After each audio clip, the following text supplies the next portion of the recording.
Hello everyone, welcome to the commerce IQ. और अगर आप मेरे चैनल पे न्यू हो तो प्लीज़ इस वीडियो को लाइक करना, अगर आपको अच्छा लगे तो शेयर करना वीडियो को, और सब्सक्राइब करना मेरे चैनल को। और सब्सक्राइब के बगल में जो बेल बटन होता है उसे क्लिक करना, ताकि आपको आने वाली मेरे सभी वीडियो का नोटिफिकेशन मिल जाए। आई होप आपने फर्स्ट पार्ट देख लिया होगा एडमिशन ऑफ पार्टनर का। ये सेकेंड पार्ट है गाइस। तो आप लोग जो भी कॉमर्स के हो, स्ट्रीम से हो, तो आप लोग मेरे चैनल को सब्सक्राइब करना।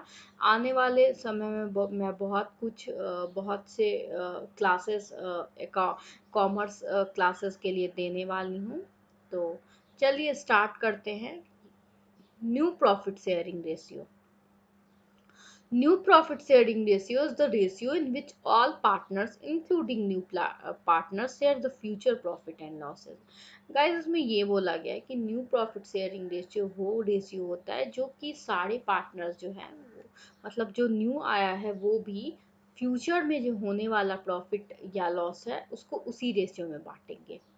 तो स्लाइड में आई होप आपको समझ आया होगा।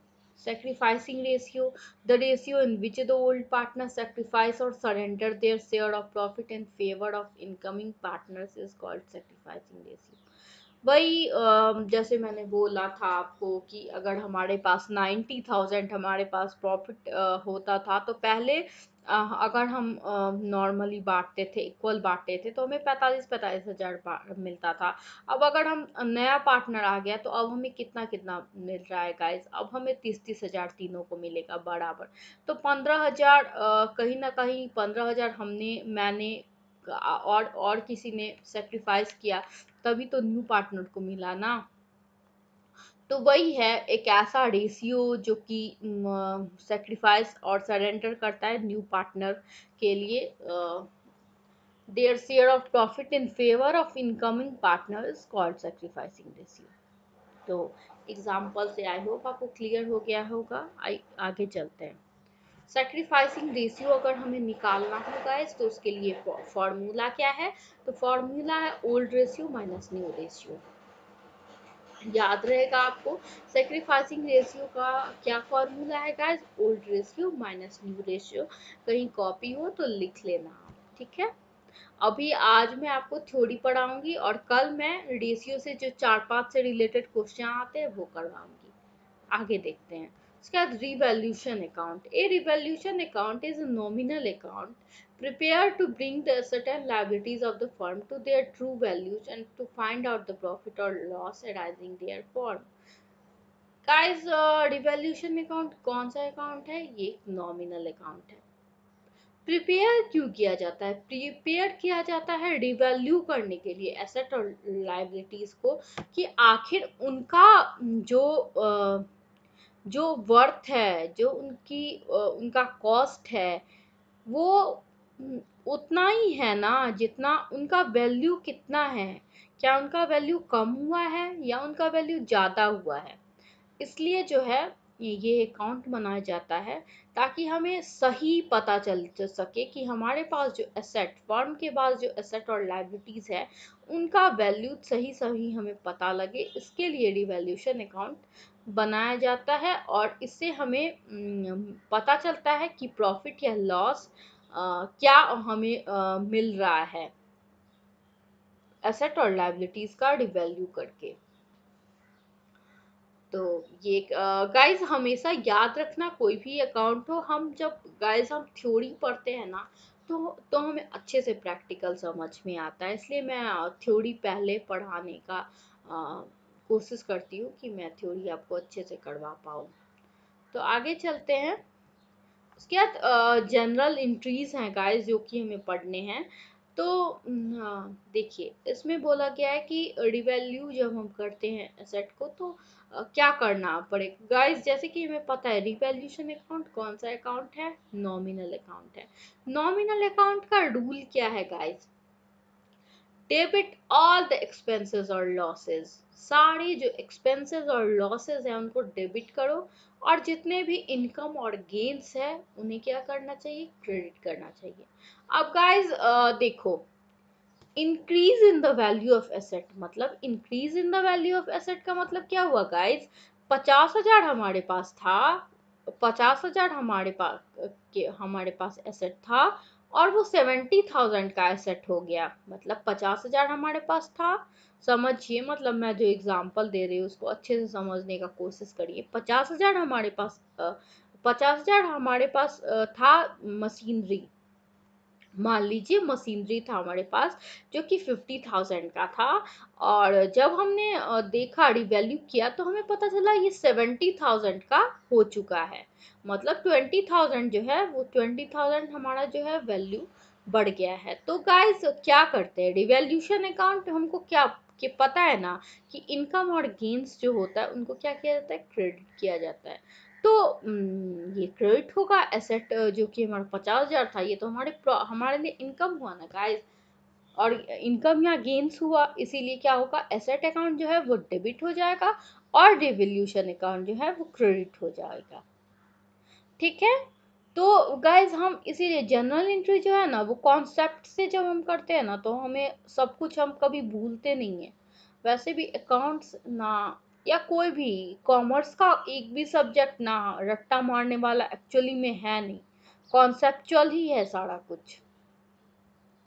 अब सेकेंड क्या है, for decrease in the value of asset, मतलब अगर हमारी वैल्यू था पहले, हमारे पास था 50,000 की मशीनरी थी, अब वो डिप्रिसिएट होके या जो भी कुछ भी कारण से अब वो 30,000 की हो गई है। तो ये हमारे लिए क्या है गाइस, ये लॉस है ना, 20,000 रुपये का लॉस, मतलब लॉस या एक्सपेंसेस आप बोल सकते हो। तो इसके लिए क्या होगा, डिवैल्यूशन अकाउंट तो एक नॉमिनल अकाउंट है, मैंने आपको बताया है। और नॉमिनल अकाउंट का रूल क्या है, debit all the expenses and losses. तो डेबिट करेंगे डिवैल्यूशन अकाउंट को, और एसेट अकाउंट को क्या करेंगे, क्रेडिट करेंगे। अब है for increase in the value of liability. अब गाइस लाइबिलिटी हमारे पास था 50,000, हमें किसी को देना था, 50,000 क्रेडिटर था, 70,000 का क्रेडिटर हो गया। ये हमारे लिए गाइस क्या हुआ, लॉस हुआ ना। 50,000 हमें पहले से ही देना था, अब 20,000 और ज्यादा देना है, तो क्या होगा, डिवैल्यूशन अकाउंट डेबिट होगा, क्योंकि एक्सपेंसेस और लॉसेस तो डेबिट होते हैं। Devaluation account debit to liability account. समझ में आ रहा है ना जनरल एंट्री गाइस, इसका कॉन्सेप्ट क्या है। अब गाइस यहाँ पे है for decrease in the value of liabilities. अगर हमारी लाइबिलिटी जो है वो क्या है, उसका वैल्यू जो है वो कम हो गया है, मतलब 50,000, हमें 50,000 का क्रेडिटर था हमारे पास, और क्या हो गया, 30,000 हो गया, मतलब 20,000 जो है वो कम हो गया। तो ये तो हमारे लिए खुशी का बात है कि अब हम पहले में 50,000 देना था, अब हमें उसी चीज का 30,000 देना है। तो इसलिए क्या होगा, liability account debit to revaluation account.